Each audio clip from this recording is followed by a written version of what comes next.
Muy bien, yo creo que ya podemos empezar, ¿no? Me dicen, por favor, si pueden ver la pantalla.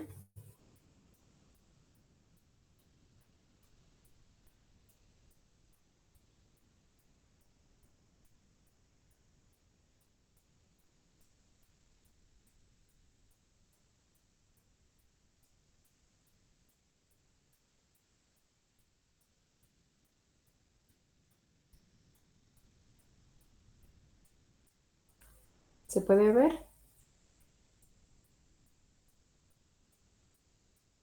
Sí, doctora. Ya, muy bien. Bien, vamos a ver entonces esta otra unidad que es de gran importancia,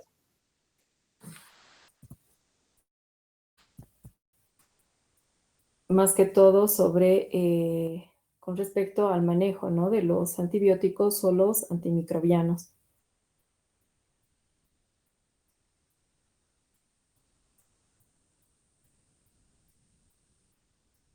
Bien, como una pequeña introducción, empezaré indicando que los antimicrobianos o antibióticos son todas aquellas sustancias químicas las cuales son producidas por un microorganismo y posteriormente son utilizadas ya sea para inhibir el crecimiento de otros microorganismos infecciosos o para eliminarlos.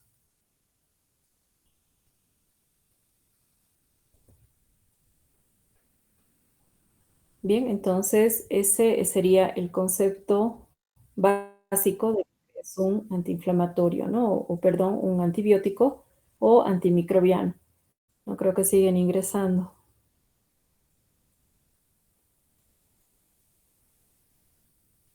Ya, dentro de los 5 minutos más que quedan, muchachos, voy a admitir a las demás personas. Posteriormente a ese tiempo, ya no voy a permitir a más personas, ya si no vamos a seguir así toda la tarde.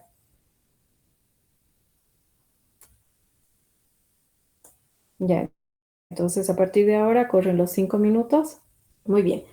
Entonces, aquel antibiótico que es capaz de producir ya sea la eliminación o inhibición del crecimiento de otros microorganismos infecciosos se considera como antibiótico, ¿no?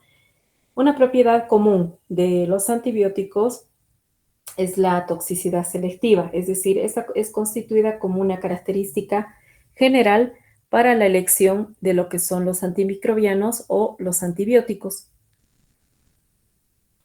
Esta actividad o esta toxicidad selectiva es muy importante, ¿no? Y es muy común en todos los antibióticos, ya que hay que ver si este antibiótico utilizado puede producir o no efectos tóxicos hacia el organismo, ¿no? Es por eso que es considerada como una característica general muy importante, que es en la selección del antibiótico que vamos a utilizar para la infección específica, ¿no? ¿Qué otra característica también es muy importante tomar en cuenta? La actividad bactericida más que la bacteriostática. ¿A qué se refiere la actividad o el término bactericida? Es cuando el antibiótico puede provocar la muerte bacteriana. Dentro de este grupo están los conocidos támicos, están los aminoglucósidos, la fosfomicina, nitrofurantoína, están el grupo de los polipéptidos, quinolonas, la rifampicina y lo que es la vancomicina.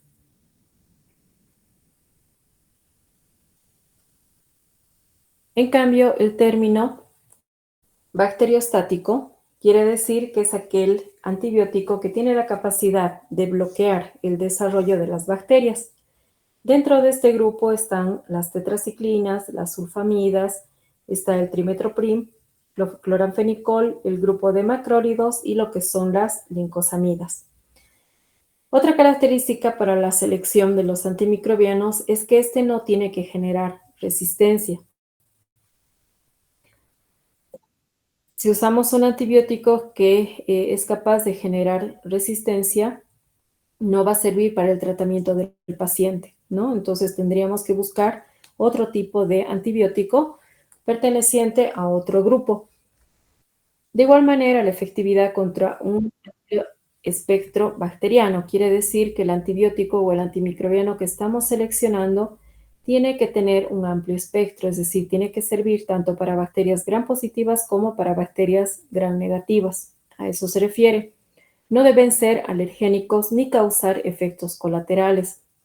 Tienen que mantener una actividad en presencia de plasma, líquidos corporales o exudados. Y los niveles bactericidas deben alcanzarse con rapidez. Así también para seleccionar un antibiótico o un antimicrobiano, este tiene que ser económico y tiene que ser eh, de fácil acceso, ¿no? De bajo costo. Vamos a ver dentro de lo que es la clasificación de los antimicrobianos, como ya les estaba mencionando, los que son bacteriostáticos y detienen o bloquean el desarrollo de las bacterias, están las tetraciclinas, el grupo de cloramfenicol, están los macrólidos. Aquí también hay que aumentar lo que son las bacteriostáticos, están trimetoprim, están los macrólidos, lincosamidas también, ¿no? Algunas lincosamidas. Y hay otras que también tienen efecto bactericida, es decir, tienen que eliminar por completo a la bacteria y son considerados de espectro reducido, tales como los beta-lactámicos, están los aminoglucósidos, las lincosamidas, los polipeptídicos, aminociclitoles y el grupo de los fosfonopéptidos, ¿no? Tales como los epóxidos fosforados. Ahora vamos a ver una clasificación de aquellos antibióticos que actúan a nivel de la pared celular, ¿no? Tales como los beta-lactámicos, como las penicilinas, el grupo de cefalosporinas, los monobactamos y los carbapenemos. En el grupo de los fosfonopéptidos está la fosfomicina. Luego tenemos la bacitracina, que más que todo este antibiótico nos permite diferenciar lo que es la especie. Y tenemos los glucopéptidos, tales como la vancomicina y teicoplanina. Los que actúan a nivel de la membrana bacteriana están las polimixinas, tales como la polimixina B, la polimixina E, que es considerada como la colistina, la anfotericina B y lo que es la nistatina. Aquellos que actúan a nivel de la síntesis proteica, es decir, inhiben la síntesis proteica, actúan a nivel del ribosoma 30S o 50S.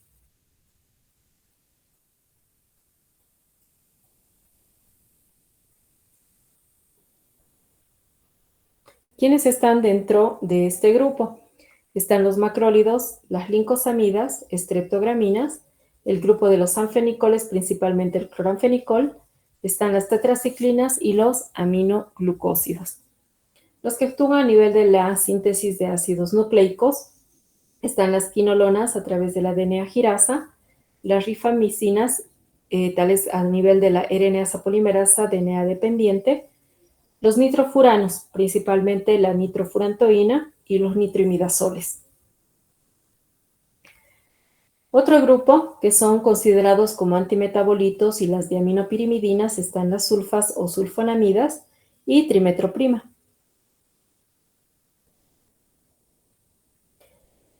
Existen diferentes factores por los cuales vamos a obtener un resultado terapéutico deseado, un resultado terapéutico satisfactorio. ¿Cuáles son esos factores? Primeramente, se tiene que alcanzar concentraciones adecuadas. Tenemos que ver las defensas del huésped, la concentración inocua para el huésped y lo que es la diferencia entre sensibilidad in vitro e in vivo. ¿Qué quiere decir? Que en un laboratorio de microbiología lo que se hace es testear estos antibióticos, los cuales van a ser o resistentes o sensibles a la bacteria, y eso se hace de manera in vitro. Entonces tenemos que comprobar si esos antibióticos de manera in vivo le van a servir al paciente. Ahora vamos a ver la resistencia a los antimicrobianos, es decir, existen diferentes mecanismos de resistencia a los antimicrobianos. Normalmente esto se observa cuando el fármaco no llega a su objetivo, cuando el fármaco es inactivado o cuando se altera el objetivo del fármaco. Muy bien, este es el último grupo que voy a admitir, muchachos. Si no, vamos a seguir, como les digo, toda la tarde. Bien, ya ha pasado 20 minutos a partir de la hora de ingreso. Ya, entonces, lamentablemente ya no van a poder ingresar los demás.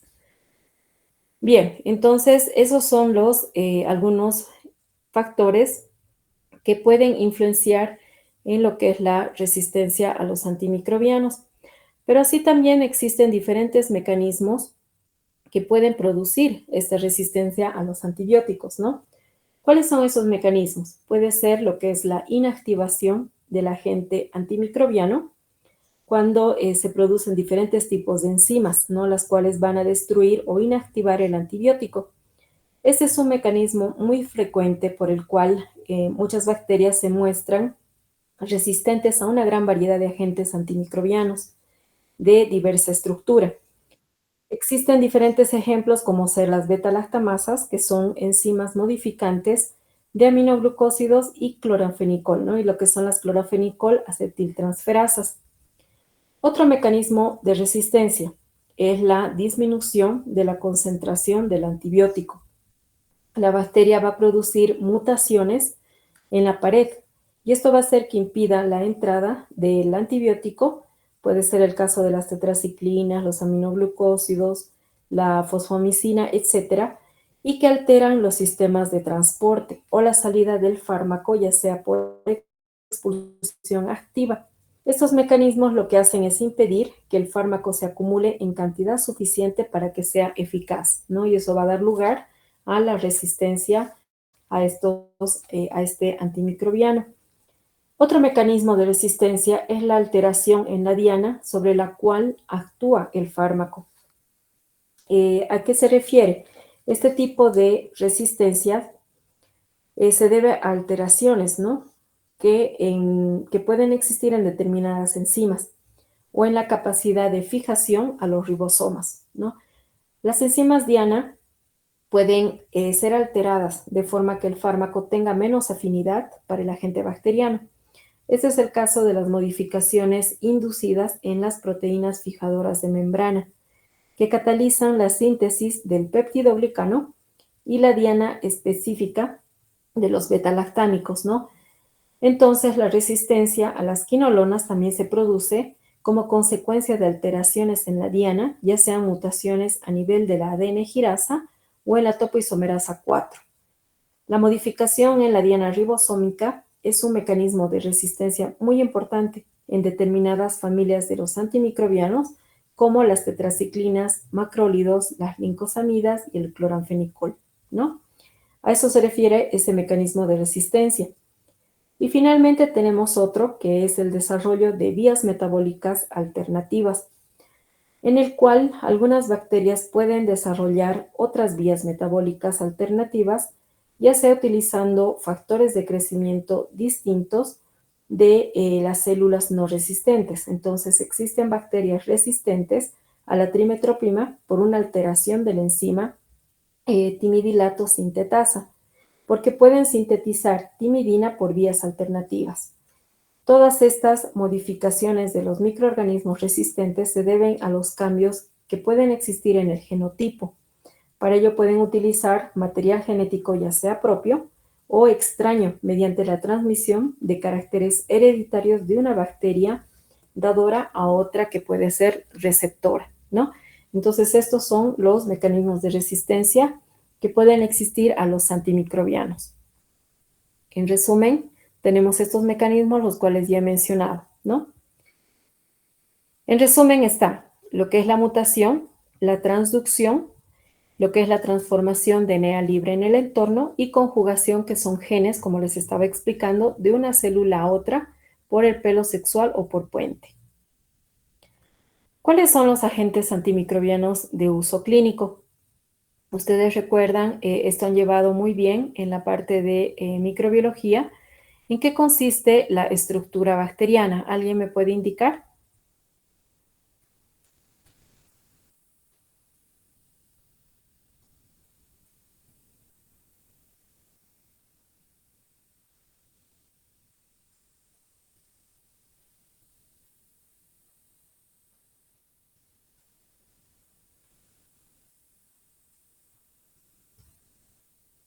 ¿Nadie, muchachos?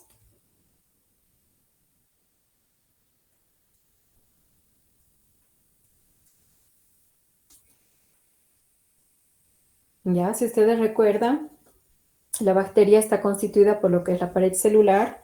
Hemos visto la membrana citoplasmática, el citoplasma. Entonces, esto principalmente está dirigido a aquellos que son antibióticos o son beta-lactámicos y que actúan, como les dije, a nivel de la pared celular. Hay otros a nivel de la membrana celular y otros a nivel del citoplasma, ¿no? Entonces, aquí podemos ver los diferentes mecanismos de acción de antimicrobianos que actúan a nivel de estas tres estructuras. Por ejemplo, las penicilinas que pertenecen al grupo de los beta-lactámicos, estas actúan principalmente contra bacterias gram positivas y se pueden clasificar en lo que son las penicilinas naturales, biosintéticas y semisintéticas. ¿Cuáles son las naturales? Estas se clasifican de acuerdo a su acción, si son de acción corta y rápida, si son de acción intermedia o las que son de acción prolongada y lenta. Entre las de acción corta y rápida está la penicilina G sódica o potásica, las de acción intermedia la penicilina G procaínica, las de acción prolongada y lenta está la penicilina G benzatínica. Ahora, las que son biosintéticas está la penicilina B, que es la fenoximetilpenicilina, y la penicilina B potásica. Y las semisintéticas tenemos al resto de las penicilinas que son también productor o resistentes a lo que son las penicilinasas o beta-lactamasas, tales como la meticilina sódica, la dicloxacilina sódica, la meticilina que no se administra por vía oral, está la nafcilina, cloxacilina, dicloxacilina, la cual sí se puede administrar por vía oral, y la oxacilina propiamente dicha. Las penicilinas que son de espectro extendido, ¿a qué se refiere? Quiere decir que abarca a un gran número de bacterias.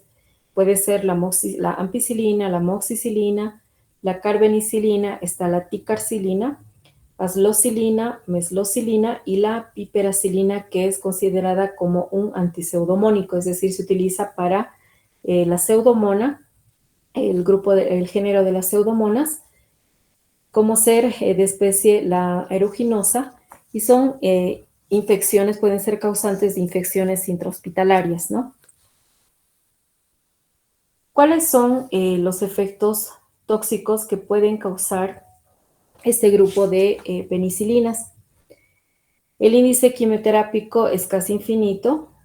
Pueden causar alergia, que constituye un 0.01%, es decir, un 5 al 10%, y un 0.01% que puede ser mortal, causando lo que se conoce como anafilaxia.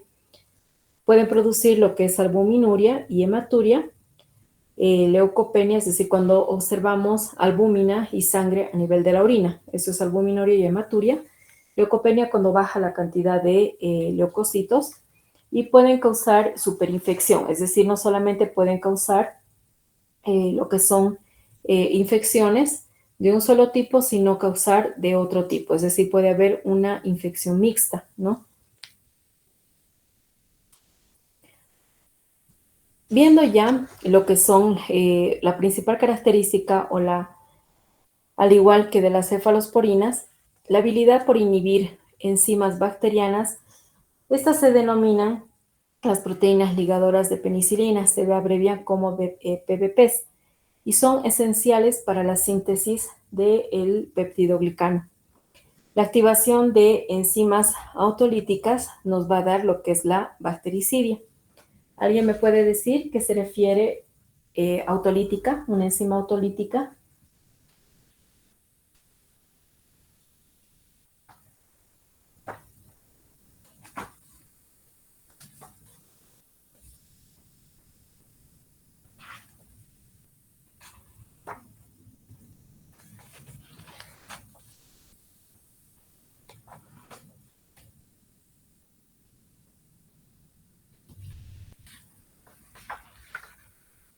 ¿A qué se refiere el término autolítica? Quiere decir, son aquellas enzimas que pueden causar o producir lisis de la célula en la cual se encuentra, ¿no? Entonces puede provocar la activación de estas enzimas, lo que va a provocar es la lisis, ¿no? Y la destrucción. Aquí de igual manera vemos cómo actúan las PBPs. Por ejemplo, tenemos lo que es la transpeptidasa, la transglicosilasa y la carboxipeptidasa, ¿no? Que son un grupo de PBPs, que son las proteínas ligadoras de penicilina. Tenemos una clasificación de las PBPs en este cuadrito donde podemos ver la actividad enzimática y qué funciones cumple cada una de estas PBPs. Por ejemplo, la transglicosilasa lo que va a causar o producir es la síntesis del peptidoglucano durante la elongación celular, ¿no? Entonces, esta es considerada como PBP 1, 1A y 1B, ¿sí? Entonces, aquí tenemos un resumen de la clasificación de las PBPs que pueden existir, pero tenemos un sinfín, ¿no? De estas proteínas ligadoras de penicilina. Luego tenemos la transpeptidasa, que actúa a nivel bacteriano, forma bacteriana. La transglicosilasa y la transpeptidasa a nivel del peptidoglucano causa la síntesis de este durante la fisión bacteriana, ¿no? Y esta es considerada como la PBP3. Ya cuando hablamos de lo que son las cefalosporinas, ¿cómo nosotros vamos a obtener o se pudo descubrir lo que es la cefalosporina? Esta es un producto de fermentación del que se conoce Cephalosporium acremonium. Tienen como mecanismo de acción el mismo mecanismo o es muy similar a las penicilinas y se pueden clasificar en lo que son las de primera, segunda, tercera, quinta generación. Esa clasificación también las voy a pasar.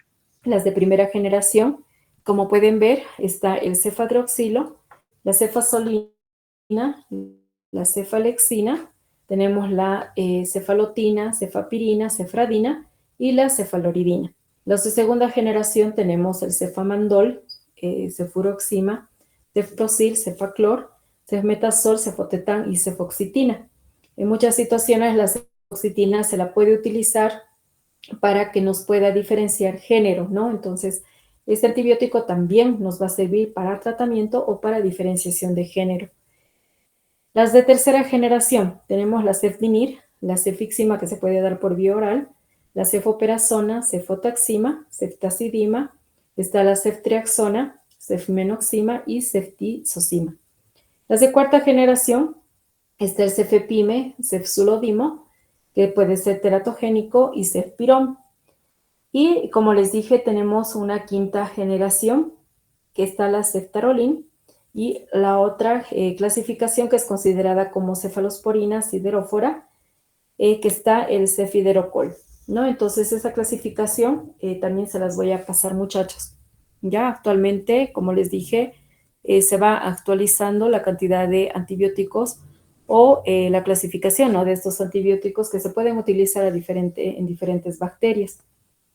En el caso de las cefalosporinas, también pueden causar efectos tóxicos cuando se las utiliza.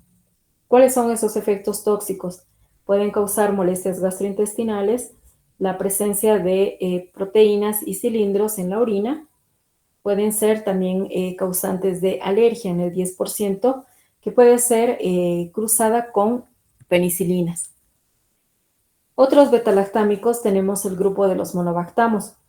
Estos antibióticos ya son más fuertes y se dan en situaciones donde existe ya una infección avanzada. Perdón. Tenemos lo que es el Astreonam.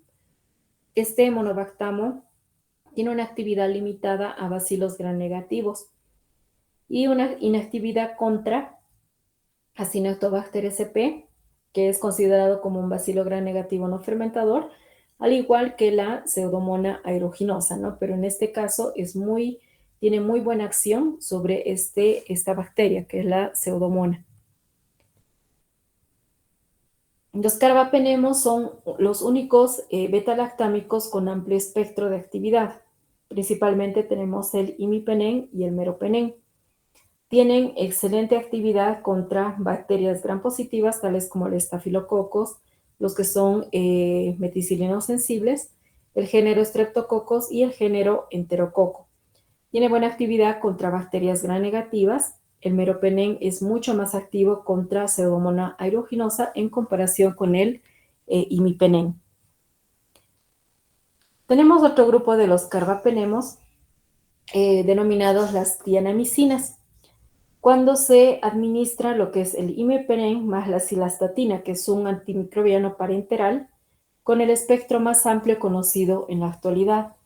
Cuando hablamos de la cilastatina, este es un compuesto que inhibe la enzima de hidropeptidasa 1 humana. Esta enzima se encuentra en los riñones y es la responsable de la degradación del antibiótico del imipenem y prolonga sus efectos antibacteriales cuando se lo administra junto con el imipenem. Pero si se la administra sola, no tiene actipotenciar su acción y causar lo que es el sinergismo.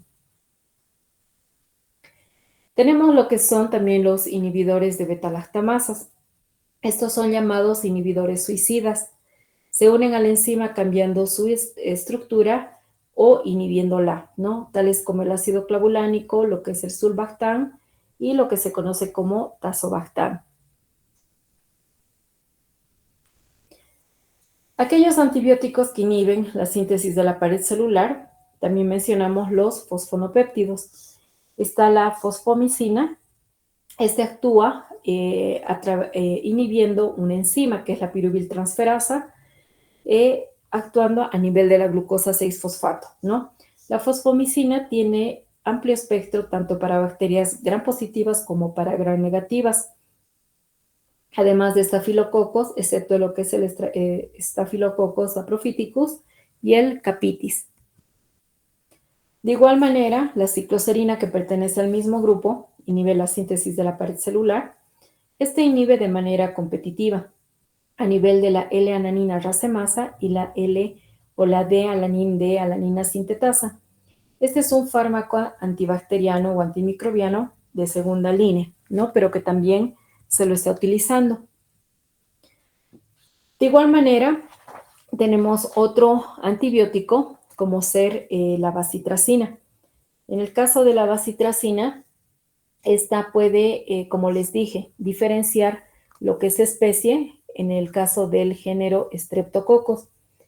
La bacitracina se une al UCP, como pueden ver en la imagen, que es el undecaprenil fosfato, ¿no?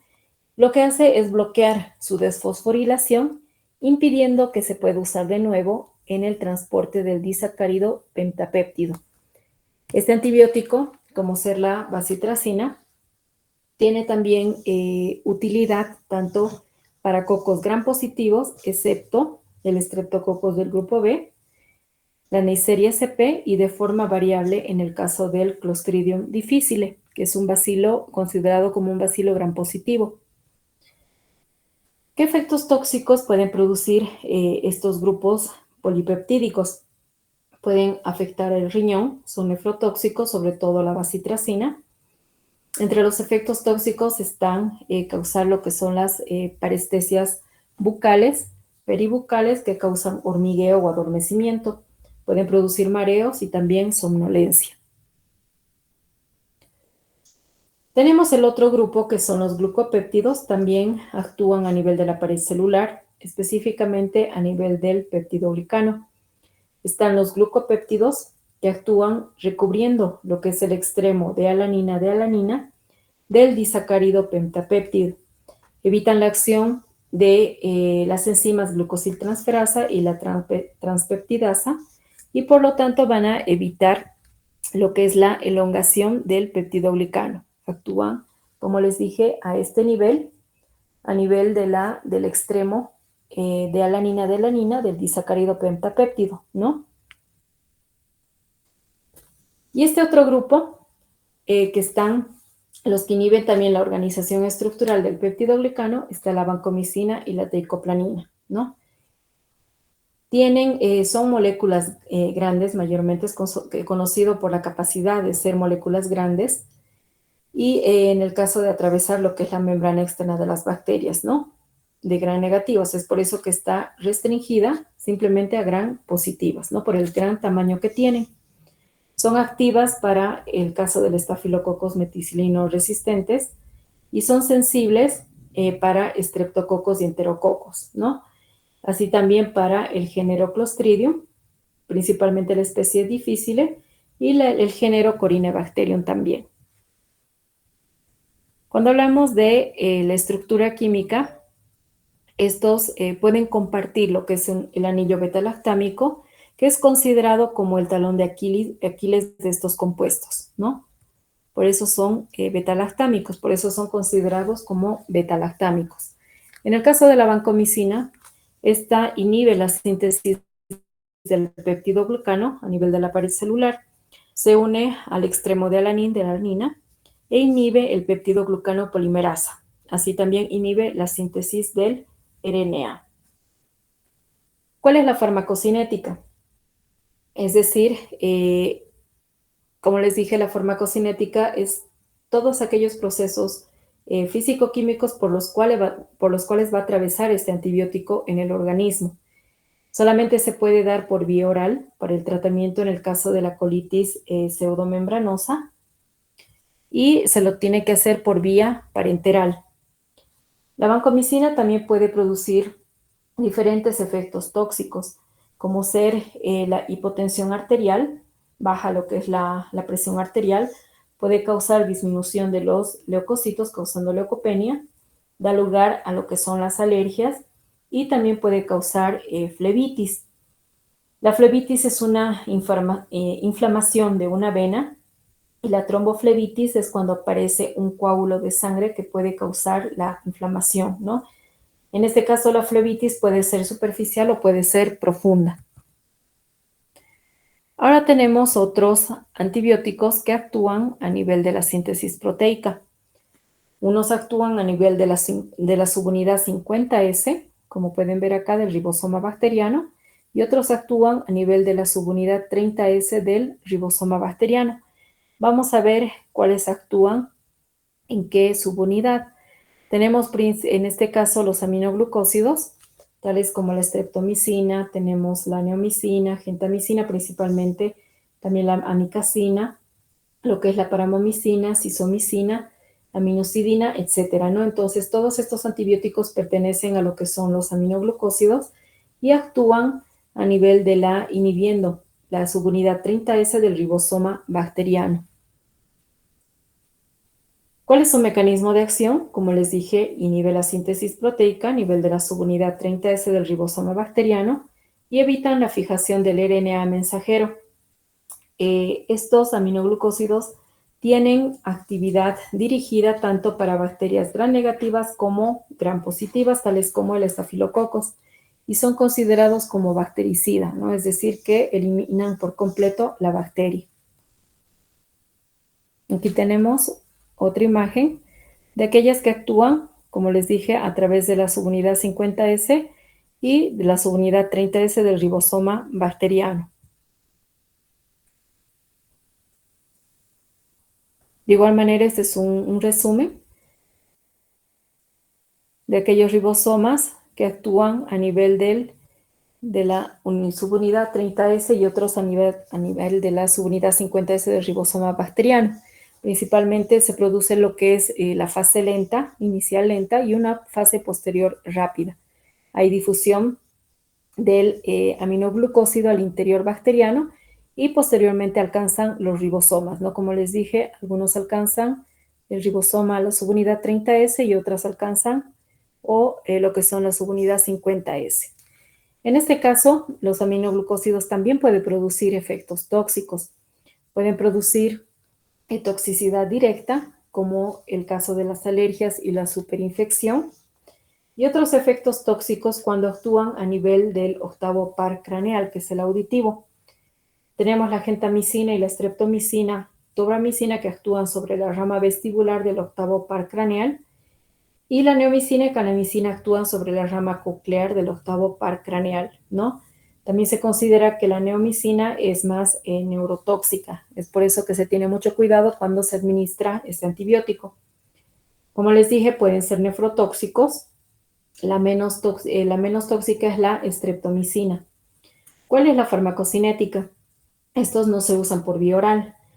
Simplemente lo hacen por vía parenteral de manera local para limpiar el intestino en el caso de operaciones, ¿no? ¿En qué casos está contraindicado su utilización?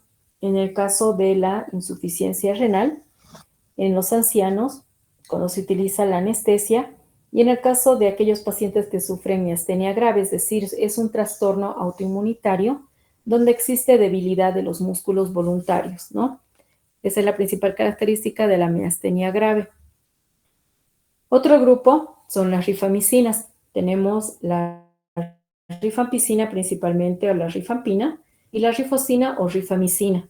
Su espectro de acción es tanto para bacterias gram positivas, tales como el Staphylococcus aureus, el género Streptococcus, está el Clostridium, el Corynebacterium, Diphtheriae, lo que son los gonococos, meningococos, también se utiliza para la lepra y en el caso de la tuberculosis. ¿Cuál es su mecanismo de acción? Las rifamicinas pueden inhibir la enzima RNA polimerasa dependiente de la DNA, que es la enzima responsable de la síntesis del RNA mensajero, e inhibe, por tanto, la síntesis del RNA mensajero. ¿Qué efectos tóxicos pueden causar? Pueden causar molestias digestivas, lo que se conoce como la ictericia hepatocelular. Esta se produce cuando las lesiones del hígado reducen su capacidad de metabolizar la bilirrubina de la sangre. Y esto ocurre en el caso de la hepatitis, en el caso de la cirrosis del hígado y en el cáncer de hígado. También puedes producir efectos tóxicos como la urticaria, lo que es la púrpura trombocitopénica, que es un trastorno de la sangre y provoca lo que es la formación de coágulos de sangre en pequeños vasos sanguíneos alrededor del cuerpo y de bajo conteo plaquetario, ¿no? Normalmente esto se debe o es causado por falta de una enzima o una proteína, la cual está involucrada en la coagulación de la sangre. También pueden causar fenómenos alérgicos, lo que es el síndrome gripal. Pueden dar lugar a la rinorrea, que es el flujo o emisión abundante de líquido por la nariz. Entonces aumenta la secreción de mucosidad nasal y también puede causar lo que es el malestar general y lagrimeo. Otro grupo también que actúa a nivel de la síntesis proteica están los aminociclitoles, tales como la espectinomicina, que es el único utilizado para el tratamiento del gonococo. Cuando no funcionan otros, es decir, cuando hay resistencia a otros antibióticos o cuando está contraindicado en el caso de la penicilina, ¿no? Se puede utilizar este antibiótico.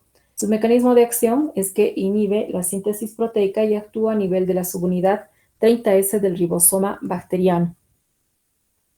Otro grupo también que actúa a nivel de la síntesis proteica están las tetraciclinas. Estas se clasifican en dos grupos, lo que son las naturales y las semisintéticas. Entre las naturales está la oxitetraciclina, tenemos la demeclociclina y la clortetraciclina. Y en las semisintéticas está la tetraciclina propiamente dicha, la doxiciclina y la minociclina y metaciclina.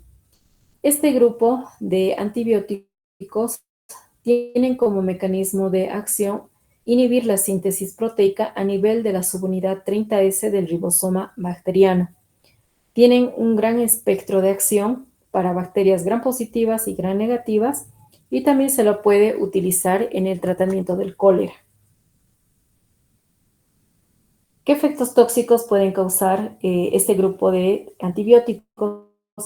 La oxitetraciclina puede producir efectos tóxicos en el 30% de la población y la tetraciclina en el 7%, ¿no? También pueden haber efectos tóxicos locales, como las náuseas, pueden causar vómitos, diarrea, cuando se administra por vía oral, y flebitis. Pueden dar lugar a superinfección, cuando se acompaña, como les dije, por otra bacteria que puede causar infección mixta, como la cándida, estafilococos y pseudomonas. Y también pueden dar lugar a alergias cuando se observan erupciones a nivel cutáneo. Otras toxicidades o efectos tóxicos pueden ser directos, es decir, pueden causar ictericia en el caso del embarazo, pueden dar lugar a vómitos, depresión neurológica que puede llevar hasta el coma, lesiones a nivel del riñón, coloración amarillenta de los dientes, susceptibilidad a las caries. No se tiene que administrar después del 5.º mes de embarazo, ¿no? Hay que tener mucho cuidado al utilizar este antibiótico. ¿En qué casos no se tiene que administrar? En el caso que el paciente sufra insuficiencia renal, daño en el riñón, en el embarazo y en el caso de los niños. Otro grupo que tenemos también que actúan a nivel de la síntesis proteica es el grupo de los anfenicoles, como ser el cloranfenicol. Este se lo administra como palmitato de cloranfenicol, estearato de cloranfenicol y succinato de cloranfenicol, el cual se puede administrar por vía intravenosa o intramuscular.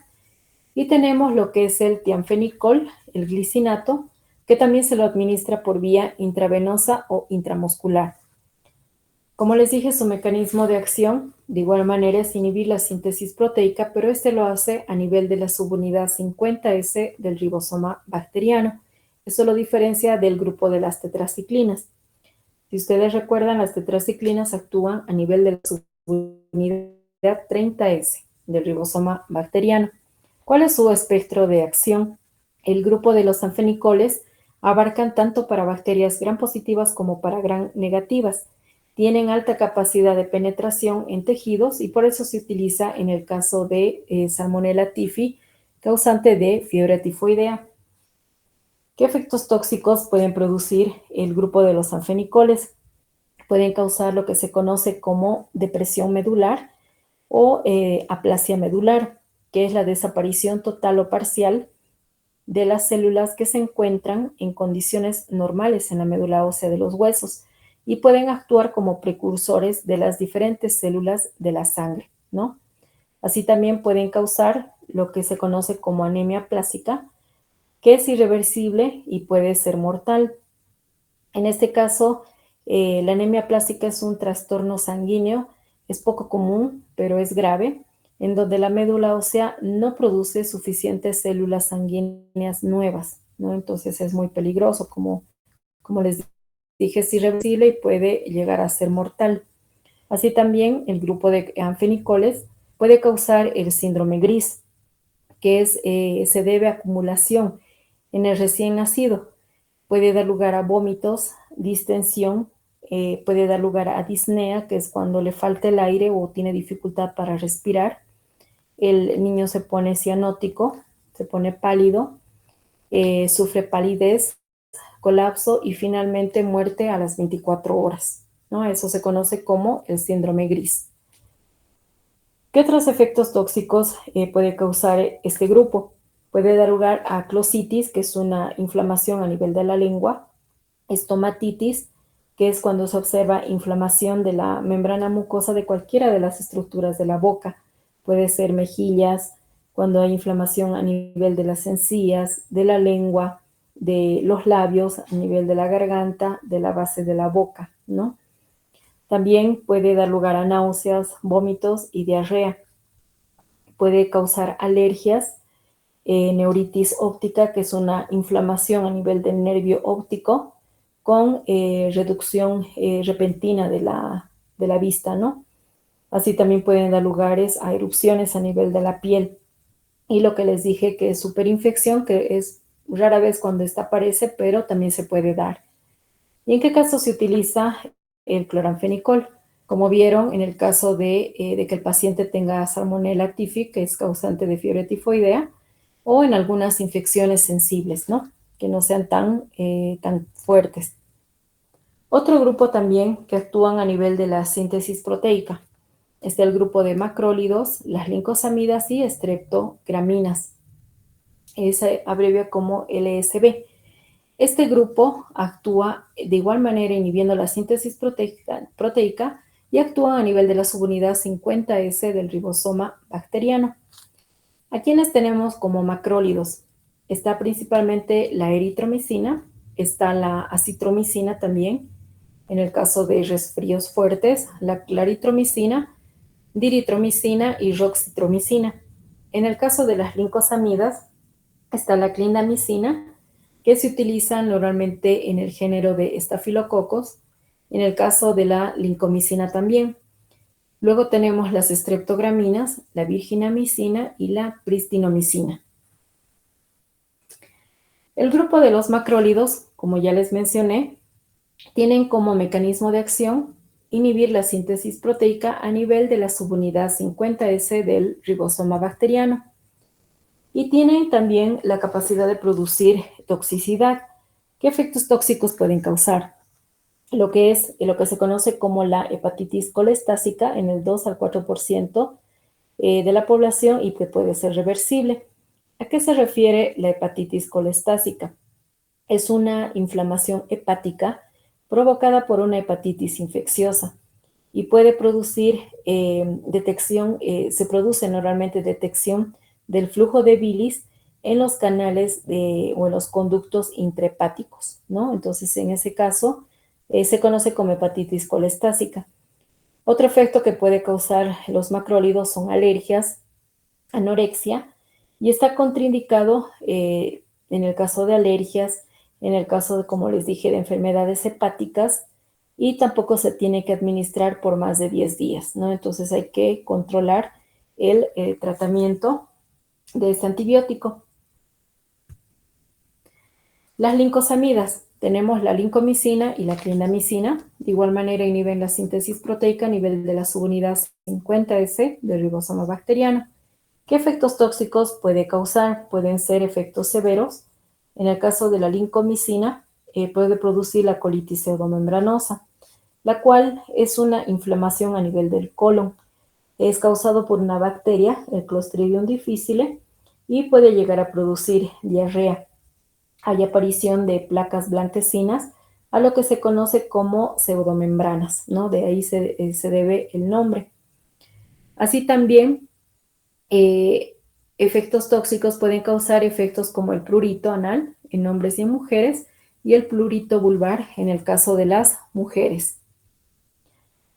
Otro grupo también que tenemos de antibióticos y se conocen como los antimetabolitos están las sulfonamidas. Estos se dividen en dos grupos, las que son absorbibles y las no absorbibles. Dentro de las que son absorbibles se clasifican de acuerdo a su acción, los de acción corta, intermedia y los de acción prolongada. Los de acción corta principalmente están los que les estoy mostrando en pantalla, está el sulfatiazol y la sulfapiridina, pero también están la sulfacetamida, sulfisoxazol, sulfadiazina y sulfasalacina. Los que son absorbibles de acción intermedia, principalmente sulfametoxazol y sulfamoxol. Y los de acción prolongada, la sulfidimetoxina, la sulfametoxidiazina, sulfametopiazina y sulfametoxipiridazina. Y los no absorbibles está el ftalil sulfatiazol. Estos antibióticos tienen un amplio espectro, ¿no? Entonces se los puede utilizar tanto para bacterias gram positivas como para gram negativas. Tienen como mecanismo de acción, son considerados como antimetabolitos y por tanto se van a combinar con la enzima que actúa sobre el PABA, que es el ácido paraminobenzoico y es un precursor de la síntesis de ácido fólico en las bacterias, ¿no? Entonces es muy importante, ya que bloquean la formación del ácido fólico, con lo cual la bacteria no produce ácidos nucleicos. Para evaluar la sinergia con la trimetroprima se usa el sulfametoxazol, ¿no? Es por eso que les dije que en combinación se utiliza sulfametoxazol trimetoprim. ¿A quiénes tenemos que pueden causar efectos tóxicos? La sulfapiridina y sulfatiazol pueden causar efectos directos, toxicidad directa a nivel del hígado, y puede causar lo que se conoce como hepatomegalia y también ictericia. A nivel del riñón pueden observarse cilindros y sangre a nivel de la orina. Luego a nivel de la sangre pueden causar hemólisis. Y a nivel del sistema nervioso central causan cefalea, mareos y laxitud, es decir, cuando el paciente no tiene fuerza o tiene flojera. Otra toxicidad que pueden causar es la mecánica, cuando se observan cristales a nivel de la orina. Y alergias pueden causar fiebre, lo que se conoce como methemoglobinemia, que es una enfermedad caracterizada por la presencia de eh, un nivel anormal alto de methemoglobina en la sangre. La methemoglobina es considerada como la forma oxidada de la hemoglobina. Así también pueden causar erupciones a nivel de la piel y lo que se conoce como el síndrome de Stevens-Johnson. En este caso, el síndrome es una reacción de hipersensibilización que afecta a la piel y a las membranas mucosas. ¿Y en qué personas no se tienen que administrar estos antimetabolitos? En el caso de que demuestren hipersensibilidad, demuestren alergia, en el embarazo, en los recién nacidos y en aquellas personas que tienen alguna afección a nivel renal. Otro grupo tenemos las diaminopirimidinas. Está la trimetroprima, cuando se conoce como el sulfametoxazol, cuando se combina, como les dije, el sulfametoxazol con la trimetroprima, se conoce como cotrimoxazol. Y el sulfamoxol con trimetroprima se conoce como cotrifamol. Su mecanismo de acción es inhibir la dihidrofolato reductasa por competencia. ¿Y qué efectos tóxicos causan las diaminopirimidinas? Pueden dar lugar a hepatitis, alergias, lo que se conoce como pancitopenia, es decir, cuando disminuyen los leucocitos, causa leucopenia, trombocitopenia, y disminuyen las plaquetas y anemia megaloblástica cuando también hay reducción de glóbulos rojos, ¿no? Por eso se denomina pancitopenia cuando hay reducción en el número de glóbulos rojos, de glóbulos blancos y de plaquetas a nivel de la sangre. Este otro grupo, que son los que inhiben la síntesis de ácidos nucleicos, están las quinolonas y las fluoroquinolonas. Estos antibióticos se pueden administrar tanto para bacterias gram positivas como para gram negativas. Así también están el grupo de los que son antisépticos urinarios. Antiguamente se conocían el ácido anhidríxico y el ácido pipemídico que se utilizaban para testear infecciones urinarias. Ahora se utilizan más que todo la norfloxacina y lo que es el otro grupo de nitrofuranos, que es la nitrofurantoína.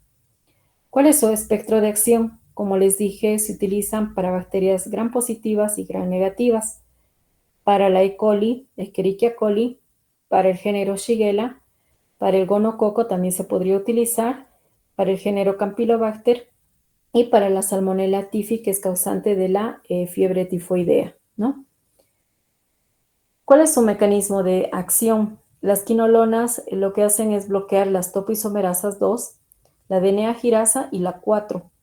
Son enzimas tetraméricas que están compuestas por dos subunidades, la subunidad A y la B, y están codificadas por los genes GIR-A, GIR-B y par-C y par-E, ¿no? Que es la topoisomerasa 4.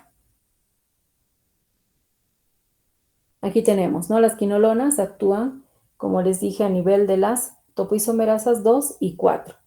Y obtenemos lo que es el DNA roto, por tanto, tiene bastante actividad, tiene un espectro de acción bastante grande para bacterias gram positivas y gram negativas.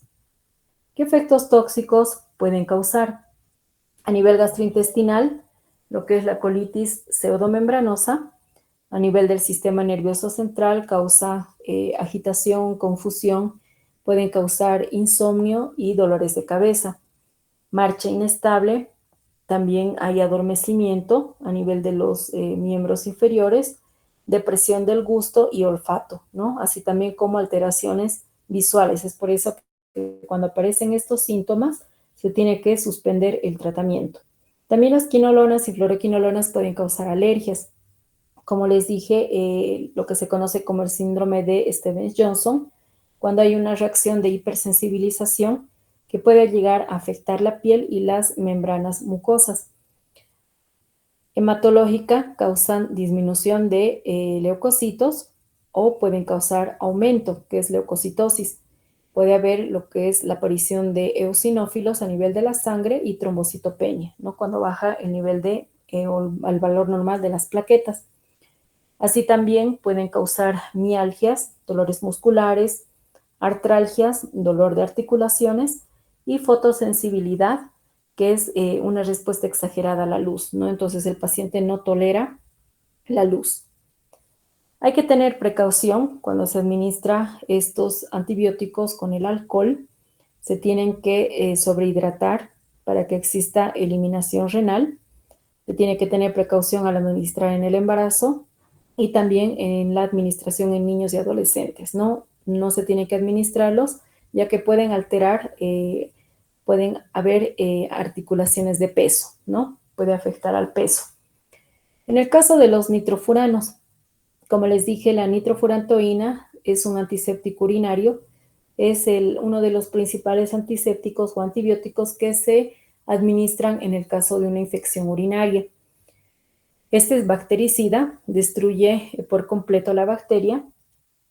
Tiene otro mecanismo de acción que es reducir en el citoplasma y generan derivados tóxicos que pueden dañar el DNA por mecanismos no muy conocidos. Y también la nitrofurantoína inhibe la síntesis proteica a nivel de la subunidad 30S del ribosoma bacteriano, ¿no? Entonces, si yo en el examen les pregunto cuál es el mecanismo de acción de la nitrofurantoína, pueden colocar ambas opciones, ¿no?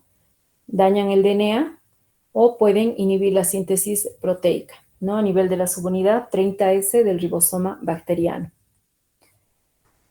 ¿Cuál es su espectro de acción? Es muy útil para bacterias gram positivas como para gram negativas. Gram negativas como el caso de la Escherichia coli y otros coliformes y también en el caso de los cocos gram positivos. Ahora tenemos este otro grupo que son los nitroimidazoles. Principalmente está el metronidazol, tinidazol y ornidazol, ¿no? Ustedes recuerdan también que se los puede utilizar como antiparasitarios. Estos antibióticos lo que hacen es penetrar el citoplasma por difusión pasiva. Ahí, por tanto, el grupo nitrilo del anillo imidazólico, que es un aceptor de electrones, se reduce por estas enzimas, las nitroreductasas bacterianas, del metabolismo anaeróbico. Por tanto, se liberan radicales. Estos radicales nitritos pueden ser dañinos para el DNA, ¿no? El DNA bacteriano. De esa manera actúan los nitroimidazoles. Se utiliza para bacterias gram positivas, en el caso del Clostridium sp, o bacterias gram negativas, ya sean anaeróbicas o microaerofílicas, tales como el Helicobacter pylori, el género Campylobacter sp o la Gardnerella vaginalis, ¿no? Entonces, en este caso también se pueden utilizar estos antibióticos, ¿no? Muy bien. Bien, muchachos. Y hasta aquí es el examen. El día de hoy tenían que dar un repaso.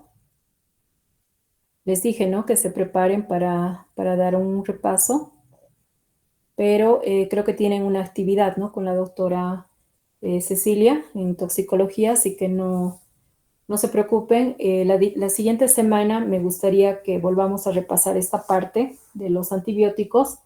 Como les digo, esto les va a servir bastante también en microbiología. ¿Ya? Y seguramente la doctora Jenny también les va a preguntar la clasificación de los antibióticos, así que por favor estudien, muchachos, ¿ya? Como les digo, esto también les va a servir tanto en microbiología como en farmacología, y como este tema entra por el primer parcial, les va a ayudar bastante. ¿Está claro, muchachos?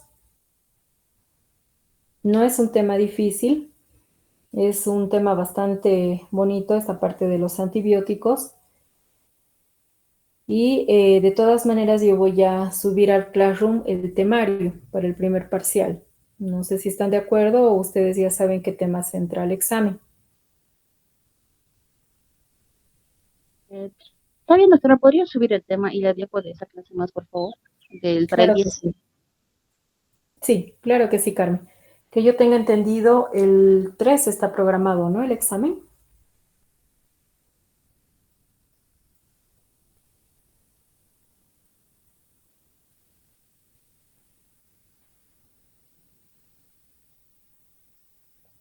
¿Saben para qué día está programado? Para el 3 de marzo, doctora. Mayo. Pues sí, perdón. Ya, muy bien. Para el 3 de mayo, entonces, tendríamos una semanita más, ¿no? Para que podamos, 3 de mayo, sí, justo es viernes 26. Ya, entonces tendríamos el siguiente viernes, como les digo, muchachos, para poder repasar esta parte de antibióticos, ¿ya? Entonces daría un pequeño repaso. Obviamente el repaso yo lo voy a tomar oral, no es escrito. ¿Ya? Y también les va a ayudar bastante en la parte de participación, ¿sí? Todas esas notas yo voy a incluir a lo que es la parte de primer parcial. Bien, bien muchachos. ¿El Entonces repaso vamos será a de todo, doctora? de todo lo que es antibióticos, farmacología antiinfecciosa. Doctora, disculpe una consulta. El repaso que vamos a dar la siguiente clase del libro que nos indicó sería lo que es antibióticos de espectro reducido y de amplio espectro, ¿no? Sí, así es. Así es, Vanessa. Se van a fijar el temario de Manuel Iter, donde está incluido todo lo que yo he hablado, ¿sí? Todos los antibióticos, toda la clasificación de antibióticos que yo les he presentado. Ya, entonces, les voy a pasar las diapositivas y según a eso, ustedes complementen con lo que es el libro. Ya, entonces, si yo les paso las diapositivas, es una ayuda, muchachos, es un resumen de lo que está el libro.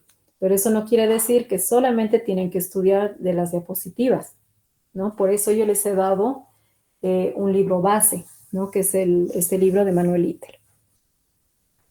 ¿Sí? ¿Me dejo entender? Sí, está bien, gracias, doctora. No tienes por qué, Vanessa. Muy bien. Bien, muchachos, entonces vayan a su actividad y que les vaya muy bien, que tengan buen fin de semana.